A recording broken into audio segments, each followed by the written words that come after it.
2025년 부활주일 주일날 예배를 이 안도면 소재지 임마누엘 교회에서 주신 말씀 고린도전서 15장 12절 말씀부터 19절 말씀까지 봉독해 드리겠습니다. 그리스도께서 죽은 자 가운데서 다시 살아나셨다. 전파되었거늘 너희 중에서 어떤 이들은 어찌하여 죽은 자 가운데서 부활이 없다 하느냐. 만일 죽은 자의 부활이 없으면 그리스도도 다시 살지 못하셨으리라. 그리스도께서 만일 다시 살지 못하셨으면 우리의 전파하는 것도 헛것이요 또 너희 믿음도 헛것이며 또 우리가 하나님의 거짓 증인으로 발견되리니 우리가 하나님이 그리스도를 다시 살리셨다고 증거하였습니다. 만일 죽은 자가 다시 사는 것이 없으면 하나님이 그리스도를 다시 살리시지 아니하셨으리라. 만일 죽은 자가 다시 사는 것이 없으면 그리스도도 다시 사신 것이 없음일 터요. 그리스도께서 다시 사신 것이 없으면 너희 믿음도 헛되고 너희가 여전히 죄 가운데 있을 것이요 또한 그리스도 안에서 잠자는 자도 망하였으리니 만일 그리스도 안에서 우리의 바라는 것이 다만 이생뿐이면 모든 사람 가운데 우리가 더욱 불쌍한 자리라. 아멘. 오늘 주신 이 말씀을 통해서 부활의 의미라는 제목으로 은혜를 나누고자 합니다.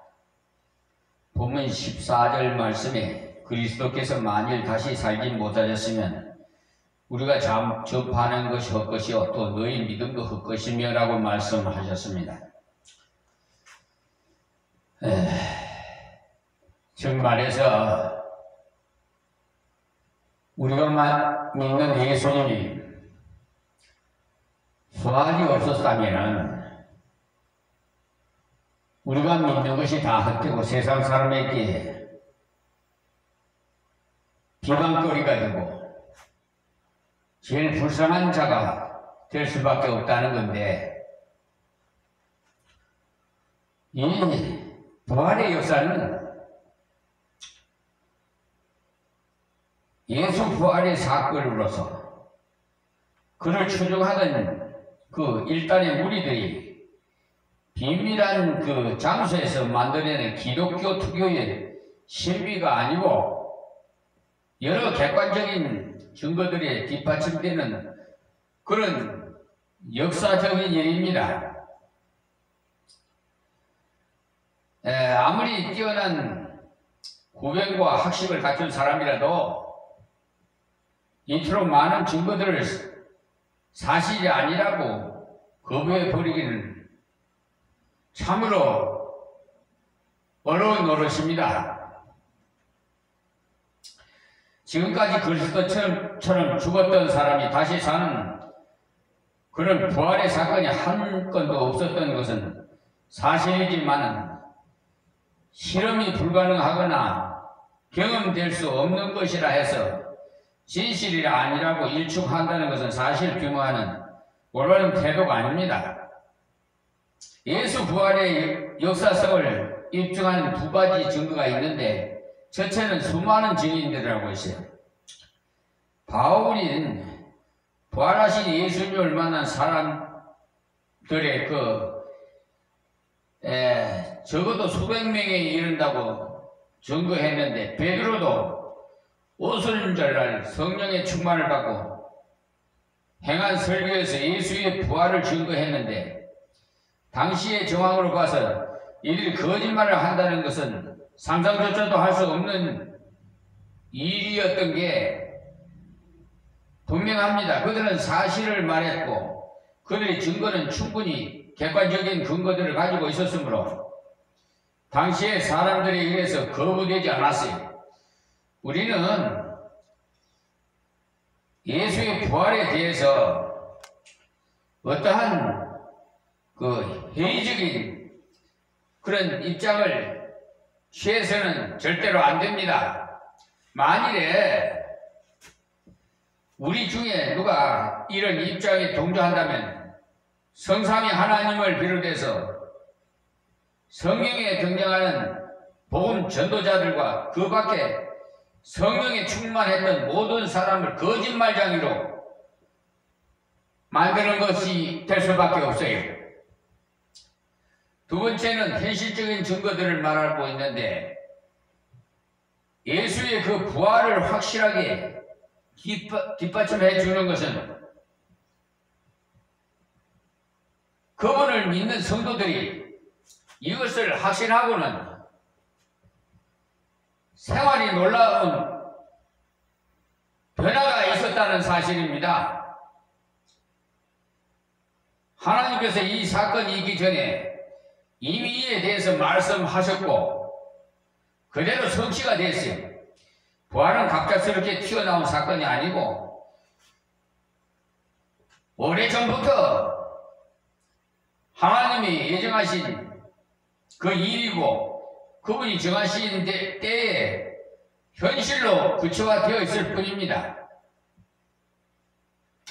예수의 부활이 예언의 성취라는 사실은 우리에게 또한 두 가지 메시지를 전달해 주고 있는데, 첫째는 사람의 생각이나 약속은 시간이 지나면 변질될 수도 있고 또 부도가 나는 경우도 있어요. 이것은 인간의 유한성과 무능함 그리고 항상 가변적일 수 있는 그런 주변 상황 때문입니다. 하지만 하나님의 말씀과 하나님의 약속은 시간이 아무리 수천 수만 시간이 지나가도 변함이 없어요. 인간들은 변할 수 있죠. 조석으로도 변하는데 산천도 변하고 우리나라 같은 사계절이 있지. 그렇지 않아요? 봄, 여름, 가을, 겨울. 그러나 하나님의 말씀은 1.1획도 안 이루어지는 말씀이 없고 변함이 없어요. 그래서 벌써 수천 년부터 하나님의 영감을 받은 자들이 창세기로부터 계시록까지 기록한 것이 성경책임 하나님의 말씀입니다. 그렇기 때문에 우리가 성경을 묵상할 때 성경을 받지 않고 하나님의 인도함이 없이 성경을 읽으면, 문학책같이 읽으면 무슨 뜻인지 몰라요. 이해가 도대체 안 돼. 아니, 세상에 베드로가 무리를 걸어갔다? 아니야. 신신학자들이 그림자지. 이렇게 변질돼요. 예.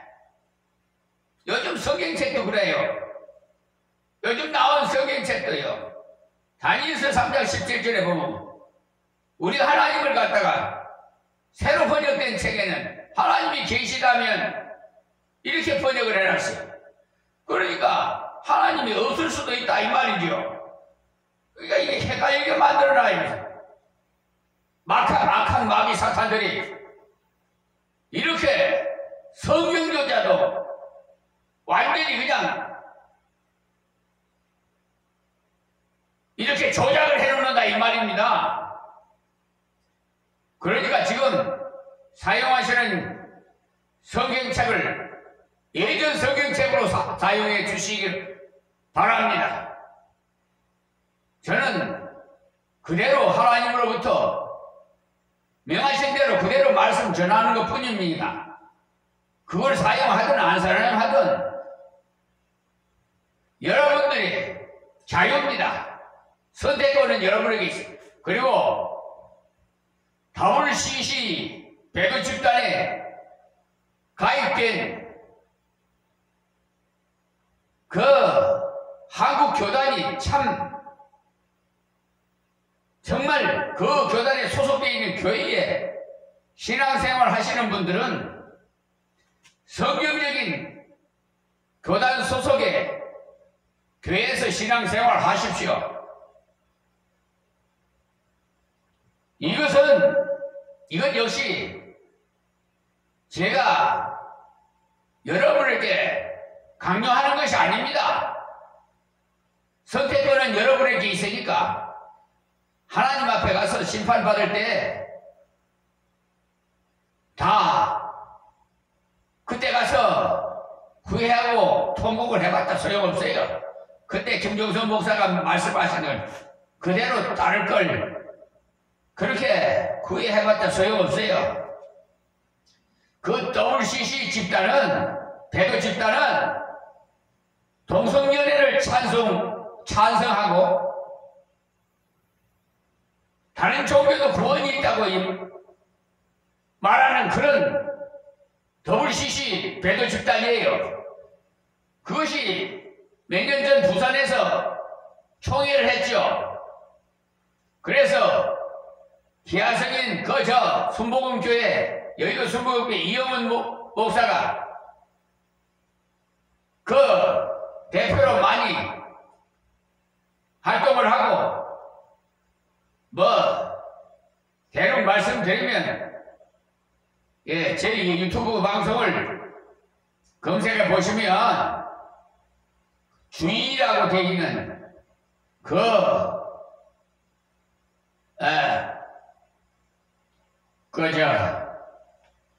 제목을 한번 찾아보시면 보시면은 이해가 될 겁니다. 지금 여러분 믿고 있는 신앙생활 하는 교회가 배도 집단에 소속되어 있는 교회인가 교단 소속인가 여러분이 인터넷을 검색해서 WCC 배도 집단에 대해서 검색해보면 쫙 나와요. 여러분이 다 확인할 수 있어요.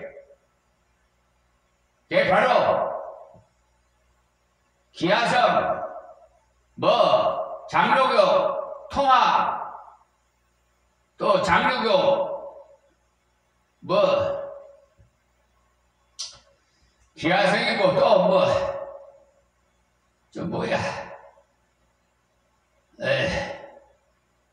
예수님 감리교, 또 루터 교회 집단, 성공회, 또 정말 특별히 여러분이 잘 아시는 극동방송 김장한 목사 그거 다 가입되어 있더라고요. 여러분이 검색해 보세요. 제 말이 거짓말인가 참말인가. 나 그 정도로 해놓고요. 신앙생활 헛된 생활 하지 말라고 내가 지금 하나님께서 가르쳐주셔서 지금 말씀하는 거예요. 그래서 그런 곳에서 나와서 성경적인 교회에 다니시라 이 말입니다. 이 부활도 다 구약때 대예언들, 그러니까 성경 66권은 다 예수님에 대해서 말씀하신 거예요. 구약은 오실 예수님 예언하신 거고, 신약은 오실 예수님을 말씀하신 거예요. 그러니까 우리가 기독교 생활의 본질을 알아야 돼. 자, 부활이 없었다면 우리가 믿는 이 신앙이 헛된 것입니다. 그러나 예수님은 십자가에 운명하신 지 3일 만에 부활하셔서 도마에게도 어딘가는 도마에게 손을 못자국을 만져보라 그랬고, 베드로에게도 제자들이 나눠서 뭐 유행인가 무슨 귀신 정도로 그렇게 생각했어요. 유행으로 생각했던 거예요. 그리고 다 확인이 됐어요. 그래서 증거를 하게 된 500명이 모이는 저 광장에서 구름 타고 보는 앞에서 성전에 올라가셨는데 예수님 뭐 때문에 가셨어요? 우리가 영원히 거처할 우리의 본향은 천국이에요. 거처할 처소를 마련하러 간다고 그랬어요. 그러니까 너희들은 여기서 꼼짝하지 말고 기도하고 있으라고 그랬어요. 그런데 120명만 남고 나머지는 다 자기 갈 곳으로 가버렸어요. 보혜사 성경을 보내주셨어요. 보혜사는 우리의 변호사요 보호사 보호를 하라 말이야. 앞닥이 뼈안 풀듯이 악한 것들이 틈타지 못하도록 보호해 주시는 보혜사 성경인데, 어떤 목사는 나는 성경을 못 받았다는 그런 목사가 있어요. 참 어쩌고 그러다 보니까 그분은 결국은 목회를 못 하시더라고. 처음에는 잘 나가다가 끝에 가서는 다 접고 말아버리더라고. 우리는 알파와 오메가가 처음이야 마지막. 그러니까 유종민을 그거야 돼. 끝까지. 갈라디아서 5장 21절 22절인가 22절에서 23절 말씀입니다. 사랑의 열매서부터 시작해서 절제 열매까지 9가지 열매 중에 절제 열매를 제대로 관리하지 못하면 8가지 열매는 다 무너집니다. 불법을 행한 자에나 뭐 모른다 하면 어떻게 하랍니까? 공력이 다 불타버리면 어쩌랍니까? 구원을 받되 불 속에서 구원받은 것과 같으리라고 그랬어요. 불 속이 뭐예요? 음부 아니에요? 고린도전서 3장 15절 말씀 보세요. 자, 그리고 이 예언의 성취로서 두 번째는 견고한 성도의 소망인데 예수 부활이 예언대로 성취되었다. 이 사실은 악한 세상 가운데서 믿음의 싸움을 싸우고 있는 성도들이 큰 힘이 됩니다. 십자가의 군병들아. 그런데 요즘 우리나라에 정광훈 목사라는 분은 세상에 성교기를 달고 태극기를 달고 광화문에서 뭐 예배를 들면 반가운 시간이 돌아왔습니다 하는 걸 뭔가 했더니 헌금 시간이 돌아왔다는 거예요. 싹고 목자는 돈밖에 몰라요. 지금 뭐 100억인가 얼마가 뭐 자기 싼 집 돈으로 쓴다는 뭐 유튜브도 나오더라고. 뭐 어쨌든 간에 그런 걸 뭐 알 필요 없고 이랬던 저랬던 하나님이 다 아시는 거니까 이제 이단보다도 더 못한 사이비 종교로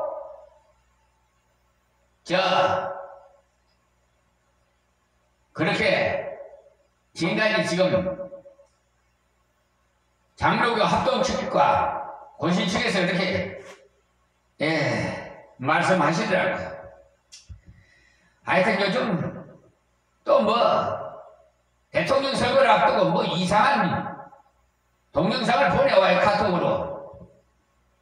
존경했던 장로님이 거기에 빠졌는지 참 안타까워요. 그런 걸 그냥 다 처리해버려야 되는데, 제거시켜버려야 되는데, 세상에 선거운동을 하더라니까. 무슨 뭐 이재명이를 찍으면 뭐 대통령을 세우면 뭐 어떻게 된다고? 하여튼 별수단 바꿈을 다 하고 있어요. 이런 짓거리 하지 말고 자로나 우로나 치우치지 말고 우리는 예수파예요. 극우 세력이나 좌파 세력이나 그런 거 우리는 관계없어요. 하나님만 바라봐요. 예수님만 제발. 마지막으로 영원한 승리로서의 부활입니다. 예수의 부활은 영원한 승리의 상징이 아무도 이것을 빼앗아갈 수 없고 그 효력을 정지시키는 것도 불가능해. 죽음에 대한 승리예요. 예수 부활은요 사망의 권세를 이긴 영원한 승리 아닙니까? 예, 사망의 권세는요 적복되었으면 우리에게는 영원한 미래가 약속되어 있기 때문에 할렐루야! 두려움도 없어요. 사망아 물러가라. 우리는 죽어도 영생이 있어요. 영원히 살아. 아시겠습니까? 정말 나는 하나님 말씀에 그냥 감동 감화돼가지고 나 미쳐버리겠어요. 너무 기뻐서. 그리고 우리의 부활은요, 예수님의 부활은 사탄에 대한 그 영원한 승리의 상징이 원천하게 다니면서 사람들을 미혹해서 하나님으로부터 멀리 떠나게 하던 그 권세가 예수의 부활 앞에서 형편없이 축소돼 버리고 말았습니다. 이제 그는 더 이상 성도의 적수가 못 돼요. 마치 성도 앞에서 이빨과 발톱이 빠진 사자와도 같기 때문에 대적해봤자 뭐 대적할 수 있어요. 사망의 권세를 받은 우리가 뭘 두려워할 것이. 내일 월요일날 대법원이고 저 서울중앙지방 부분에 갈랐는데 이 법관들이 말이에요 아주 사기꾼이에요. 그저 대법원 나의 사건 검색을 해보면은 사건 번호만 치면은 그 출력을 할 수가 있어요. 소송한 문제. 아이 세상에 판결이 잘못됐기 때문에 민사소송법 211조로 경정신고를 한 건데 뭐? 아니 뭐라고 뭐라고 어디 하여튼 간에 다른 걸로 그 전에 그걸 출력을 해놨으니까 내가 다행이지. 하나님께서 지혜를 주셔서 그때 출력을 해놓으시기 다행이지. 만약에 그것이 없었다면 지금은 그거 치면 안 나와요. 다 지워버렸어요. 그 야비한 자들이. 예?